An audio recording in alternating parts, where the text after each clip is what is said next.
New ইয়র্কের নতুন mayor Zohran Mamdani যেন দায়িত্ব হাতে পাওয়ার সঙ্গে সঙ্গেই পুরো দমে মাঠে নেমেছেন। শপথ নেওয়ার আগেই তার কথাবার্তায় স্পষ্ট যে শহর পরিচালনার পাশাপাশি আন্তর্জাতিক আইন বিষয়ক অবস্থান নিয়েও তিনি দৃঢ় বার্তা দিতে চান। নির্বাচনী জয় ঘোষণার পর থেকে নানা অনুষ্ঠানে অংশ নিচ্ছেন, দিক নির্দেশনা দিচ্ছেন আর প্রশাসন কেমন হবে তার ঝলকও দেখাচ্ছেন তিনি। এমন বাস্তবতার মধ্যে এক গুরুত্বপূর্ণ মন্তব্য করে আবারও আলোচনায় এলেন মামদানি। নিউ ইয়র্ককে তিনি আন্তর্জাতিক আইনের শহর বলে মনে করেন, আর সেই দাবির সঙ্গেই জুড়ে দিলেন কঠোর একটি ঘোষণা। ইসরায়েলের প্রধানমন্ত্রী বেনিয়ামিন নেতানিয়াহু নিউ ইয়র্কে এলে গ্রেফতার করা হবে তাকে।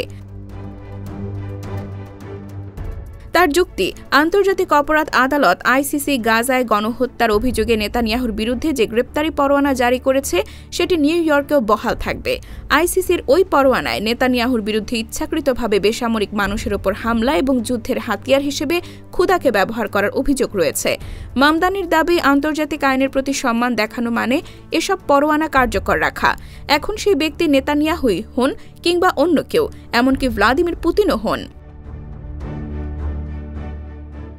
এমন সময় মামদানি এ মন্তব্য করলেন যখন ইসরায়েল সফররত নিউ ইয়র্কের বিদায়ী মেয়র এরিক অ্যাডামস দেশটির প্রধানমন্ত্রী নেতানিয়াহুর সঙ্গে সাক্ষাৎ করেন। শুধু তাই নয়, একই সঙ্গে নেতানিয়াহুকে মামদানির শপথ অনুষ্ঠানে অংশ নেওয়ার আমন্ত্রণও জানান তিনি। এই পরিস্থিতিতেই ABC 7 এর সরাসরি সম্প্রচারিত অনুষ্ঠানে মামদানি তার অবস্থান আরও স্পষ্ট করেন।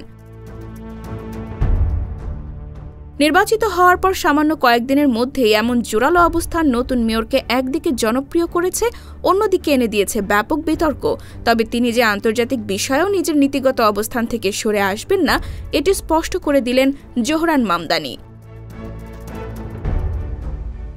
IBTV USA, new York.